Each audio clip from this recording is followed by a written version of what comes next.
Robert T Kiyosaki के poor dad ने उन्हें कहा कि उन्हें उनके फ्रेंड माइक के डैड से पूछना चाहिए कि पैसे कैसे कमाए जाते हैं, सक्सेसफुल कैसे हुआ जाता है।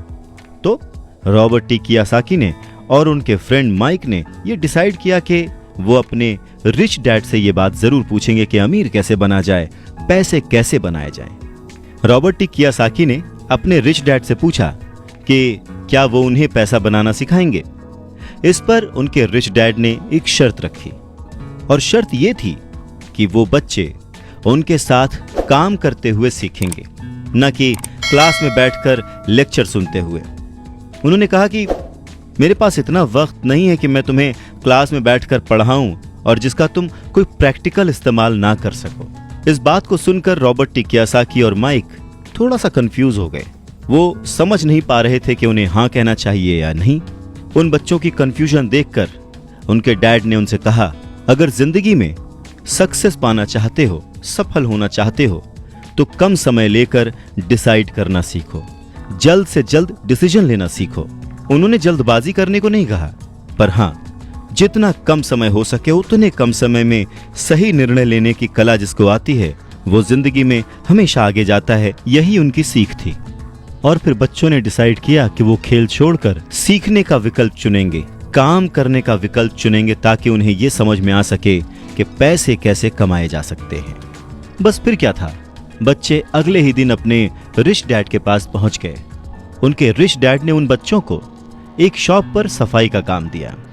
अब क्योंकि उस वक्त एसी और इस तरह की चीजें ज्यादा चलन में नहीं थी, तो दरवाजे मोस्टली खुले ही रहते थे, जिसकी वजह से सामान पर धूल जमी रहती थी और इस काम के उन्हें 30 सेंट मिलते थे। इस तरह से उन्हें एकदम भी पैसे नहीं बचते थे। वो परेशान रहते थे और एक दिन उन्होंने माइक से कहा कि मैं अब काम नहीं करूंगा, या तो वो मेरी तनख्वाह बढ़ाएं या फिर मैं काम छोड़ रहा हूं। उसके बाद 9 साल के रॉबर्ट टी कियोसाकी और उनका दोस्त माइक उनके रिच डैड से मिलने पहुंचे।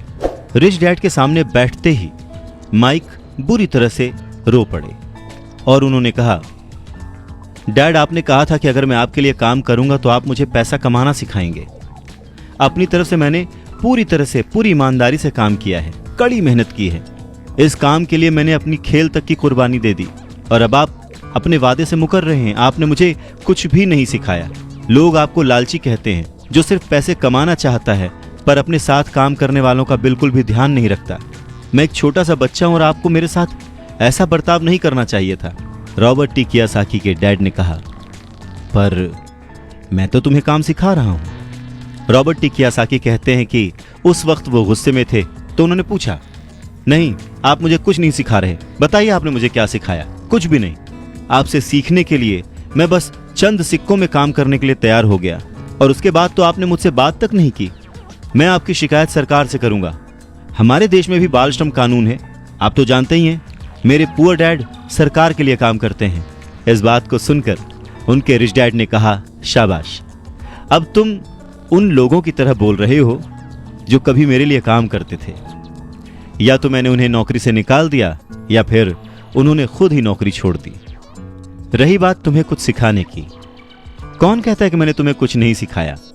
पिछले दिनों जितना तुमने काम किया, जरा सोच कर देखो, क्या सिखाने का मतलब केवल भाषण देना या बातचीत करना ही होता है? इस तरह से तो तुम्हें स्कूल्स में सिखाया जाता है, पर जिंदगी में कोई तुम्हें भाषण देकर या बातचीत करके नहीं सिखाएगा।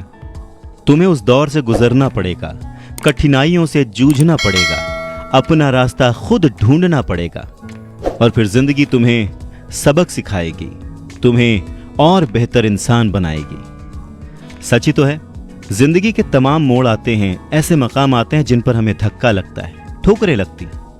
हम उस वक्त परेशान होते हैं कि हमारे साथ ऐसा क्यों रहा है, पर अगर ध्यान से देखा जाए तो जिंदगी उस झटके के जरिए हमें कह रही होती है कि जाग जाओ, मैं तुम्हें कुछ सिखाना चाहती हूं। पर 9 साल के रॉबर्ट टी कियोसाकी को ये बड़ी बड़ी बातें समझ नहीं आईं।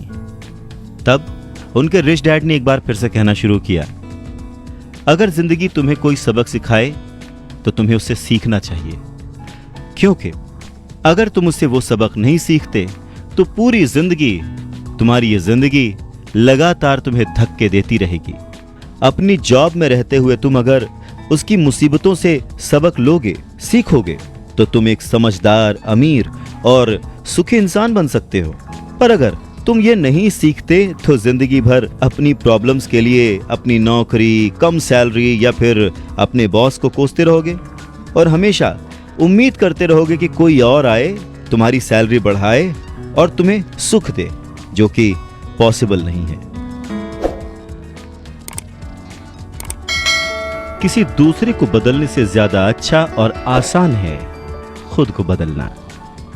नमस्कार, मैं हूं अवधेश श्रीवास्तव और हम चर्चा कर रहे हैं रिच डैड पुअर डैड की, जिसे लिखा है रॉबर्ट टी कियोसाकी ने। तो उनके रिच डैड ने उन्हें 10 सेंट हर घंटे की जॉब पर रखा। 10 सेंट बहुत ही कम होते हैं। रॉबर्ट टी कियोसाकी ने वो जॉब छोड़ दी और अपने रिच डैड के पास गए और गुस्से में उनसे कहा कि मैं इतने कम पैसे पे काम नहीं कर सकता।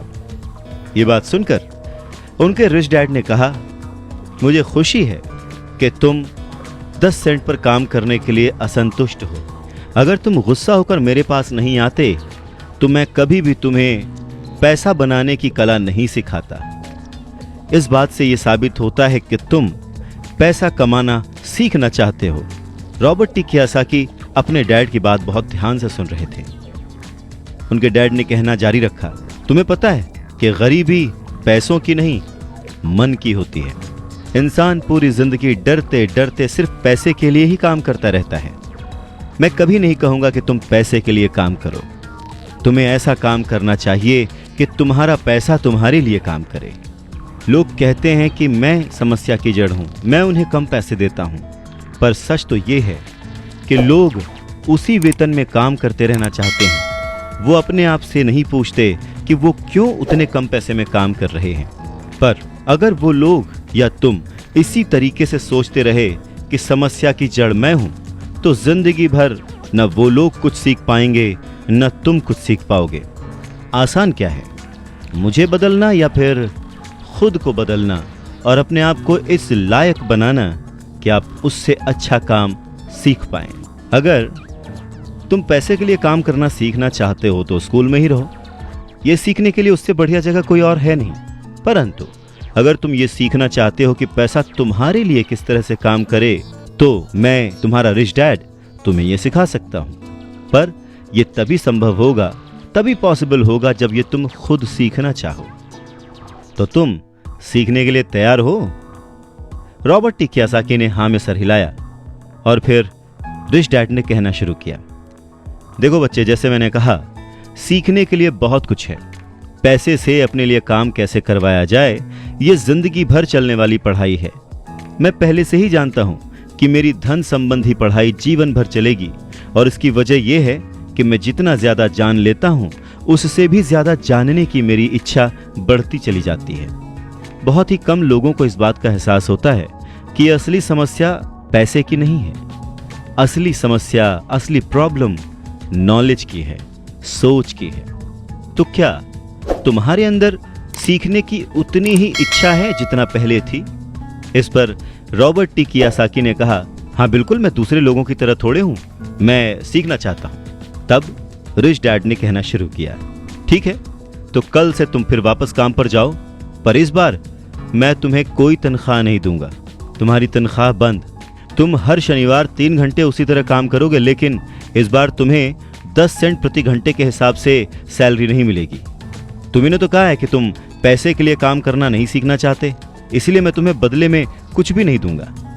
अपने रिच डैड की बात सुनकर रॉबर्ट टी कियोसाकी बहुत ही कंफ्यूज हो गए। उन्हें समझ ही नहीं आया कि वो आखिर क्या करें। और अगले 3 हफ्ते तक रॉबर्ट टी कियोसाकी अपने दोस्त माइक के साथ हर शनिवार को मुफ्त में काम करते रहे। काम बहुत परेशानी वाला नहीं था और समय गुजरने के साथ साथ ये आसान भी होता गया।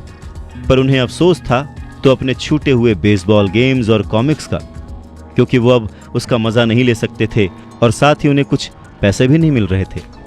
तीसरे हफ्ते दोपहर में रॉबर्ट टी कियोसाकी के रिच डैड उनकी शॉप पर आए, जहां पर वो बच्चे काम करते थे, और उन्हें कहा कि क्या तुम जिंदगी भर जो मेरे बाकी एम्प्लॉयज़ हैं उनकी तरह ही काम करना चाहते हो, डरते रहना चाहते हो?